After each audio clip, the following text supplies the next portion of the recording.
Ramón Rayo vuelve a defender a Milei. Su cruzada es mantener viva la llama de la revolución libertaria y la figura épica de Milei siempre por encima, enaltecida. Veamos su principal argumento. De estos 2,2 puntos de PIB de recaudación adicional a través de impuestos, en realidad solo un punto era propiamente subidas de impuestos. Incluso en realidad algo menos, 0,5, 0,6 puntos de PIB.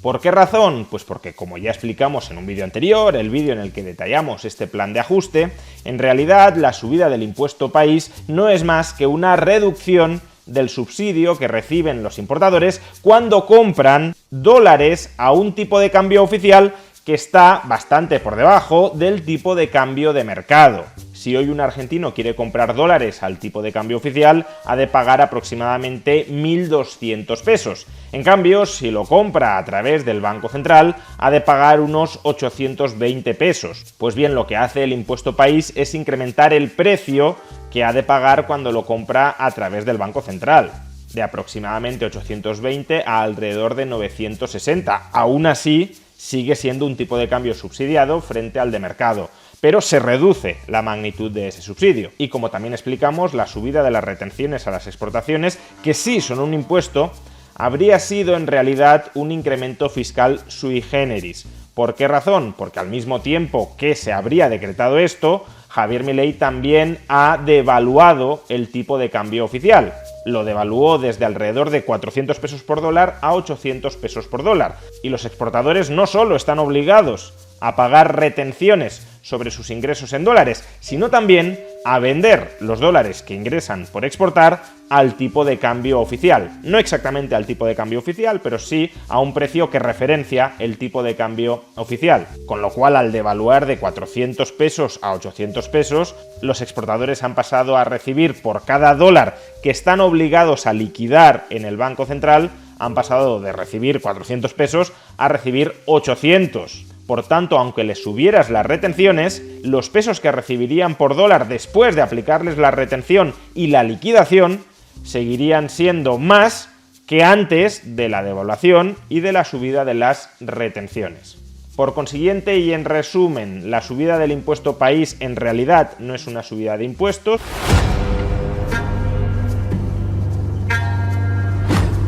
Lo que utiliza Ramón Rayo aquí es una falacia por redefinición para defender la contradicción político-económica de Milei. Este recurso suele utilizarlo Rayo para justificar lo esencial convirtiéndolo en aparente. Oscurece el lenguaje. La falacia por redefinición de términos es un error lógico que ocurre cuando alguien cambia o altera la definición de una palabra o concepto para hacer que su argumento parezca más sólido o convincente de lo que realmente es. En lugar de utilizar la definición comúnmente aceptada de una palabra, la persona modifica su significado para adaptarlo a su propio argumento. Por ejemplo, supongamos que alguien está discutiendo sobre la gravedad de un problema económico y dice: no podemos considerar esto como un aumento de impuestos porque no estamos cobrando más dinero, solo estamos ajustando las tarifas. Aquí, la persona está redefiniendo el término impuesto para hacer que el aumento de tarifas parezca menos preocupante de lo que realmente es. Aunque la persona puede estar técnicamente ajustando las tarifas en lugar de cobrar más dinero directamente, el efecto en el bolsillo de las personas sigue siendo el mismo, lo que hace que el argumento sea falaz. Esta falacia puede ser engañosa porque aprovecha la ambigüedad o la flexibilidad del lenguaje para manipular la percepción de la audiencia y hacer que un argumento parezca más sólido de lo que realmente es. Es importante estar atento a este tipo de falacia y buscar una comprensión clara y precisa de los términos utilizados en un debate o discusión.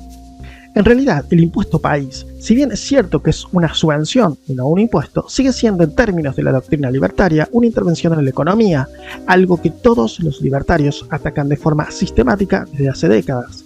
Y lo que Rayo oculta detrás de su lenguaje técnico es que tanto la subvención como el impuesto pueden generar distorsiones en el mercado al crear ventajas artificiales para ciertas empresas o sectores, lo que puede afectar la eficiencia y la asignación de recursos. Luego, Rayo sí admite que hubiera sido una subida de impuestos el impuesto a las ganancias.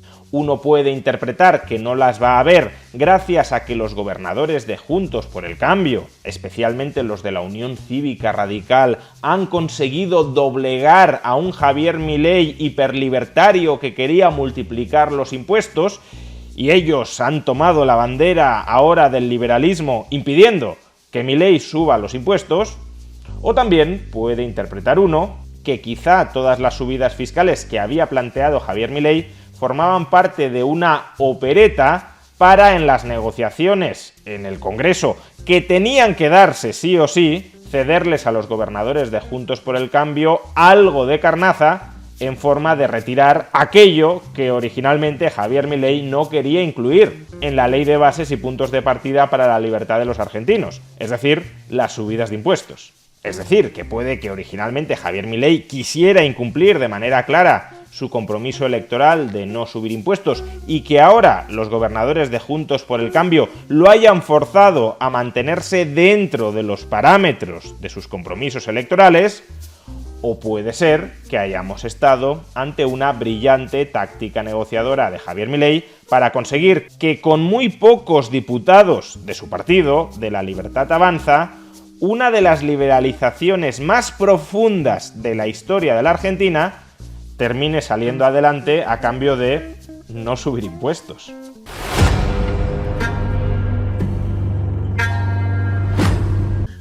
Aquí comienza la parte curiosa, donde Rayo tiene que justificar lo indudable, tiene que justificar que el pasto no es verde, es decir, que Milei dio marcha atrás por la oposición política, es decir, lo que efectivamente ocurrió en el contexto histórico y comenzar a desarrollar una narrativa heroica que intenta seguir fortaleciendo el fanatismo y la creación de un líder populista y mesiánico.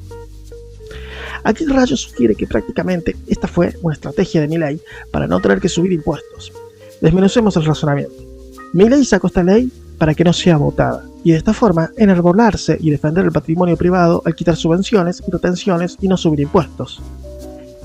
Pero esto no acaba allí, porque luego sostiene que de esta forma sí pasa el resto que Milei sí quería que pasara realmente, y así logra no subir impuestos y que la ley sea convalidada con todos los artículos que sí pretendían que fueran vigentes.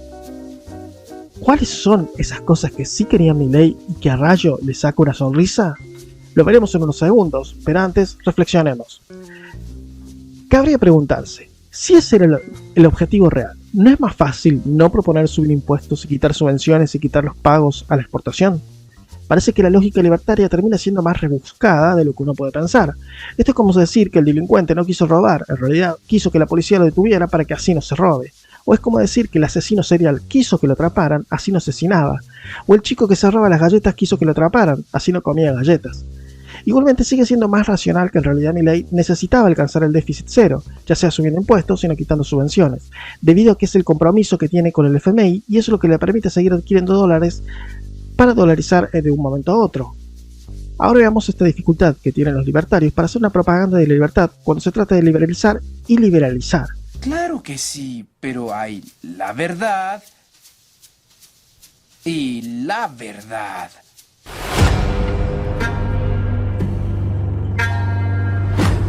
Comencemos por el ataque a los jubilados, algo que Rayo no menciona. Lo que no menciona Rayo es que se afecte a los jubilados. La fórmula actual de movilidad de las jubilaciones se suspende hasta abril de 2024. La fórmula actual combinaba dos variables: remuneración imponible por medio de los trabajadores estables, conocido con las siglas RIPTE, que representa el 60% del aumento, variación del índice de precio del consumidor, que representa el 40% del aumento.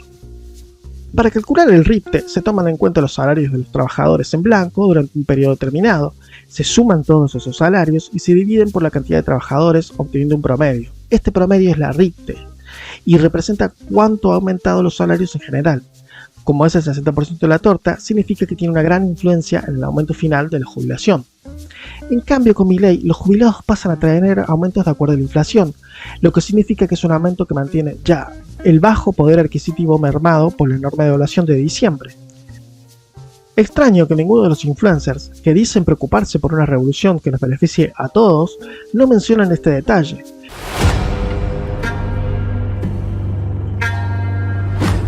¿Es cierto que Milei liberalizó la economía para que así exista más competencia? Esta es en realidad, como toda la defensa libertaria, una narrativa, un relato. Veamos qué otras modificaciones sí quitaron de la ley en favor de empresarios o sectores prebendarios. Sector azucarero. Se eliminó el artículo 75 que establecía un nuevo marco regulatorio para la industria azucarera. Se mantiene el artículo 76 que prorroga hasta el 31 de diciembre de 2023 la suspensión de derechos de exportación para el azúcar. laboratorios. El artículo 84 de la ley Omnibus original incluía modificaciones a la ley de medicamentos que podrían haber beneficiado a la empresa Biogénesis, propiedad de María Eugenia Seijas, esposa de Ricardo López Murphy. Las modificaciones eliminadas eran: disminuía del 21% al 10% el IVA para la importación de medicamentos no producidos en el país. Eliminaba la obligación de que las empresas farmacéuticas que importen medicamentos también produzcan en el país. Aeropuertos desburocratizados. Se eliminó el artículo 96 que modificaba la ley de aeropuertos, permitiendo la prórroga de las concesiones de aeropuertos argentinas 2000, sin licitación. Se mantiene el artículo 97 que declara de interés público la construcción de una nueva terminal en el Aeropuerto Internacional de Ezeiza. Resumen, se eliminaron algunos artículos que beneficiaban directamente a estos sectores, pero se mantuvieron otros que también les son favorables.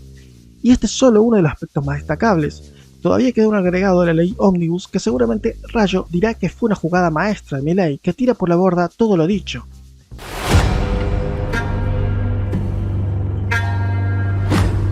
Esto es la suma del poder público a Milei. Este reza. Luego, se propone que el Congreso haga efectiva la delegación legislativa prevista en el artículo 76 de la Constitución Nacional, declarando la emergencia pública en materia económica, financiera, fiscal, previsional, de seguridad, defensa, tarifaria, energética, sanitaria, administrativa y social hasta el 31 de diciembre de 2025. A partir de ello se delegan facultades legislativas al Poder Ejecutivo en las materias, con el plazo y las bases pertinentes, para que éste, con su estructura administrativa y su especialidad técnica dicte y aplique la normativa que la emergencia requiere. En cada oportunidad se ha precisado lo mejor posible la política legislativa, lo cual permitirá con mayor nitidez y celeridad dictar tales normas y, en su oportunidad, cotejar su validez. Desde la acepción de la RAE, más la definición de diversos juristas, esto significa que Milei será en los próximos 2 años un dictador, el nuevo César de los tiempos modernos, y podrá, por mero acto administrativo, hacer lo que quiera. ¿Jugada maestra o complicidad del poder político? Lo importante es que la figura de un dictador se contradice profundamente con la concepción política que tienen los liberales. El argumento que utilizará Rayo seguramente será el enfatizar que sin ser un dictador no se podrá combatir la corrupción del país.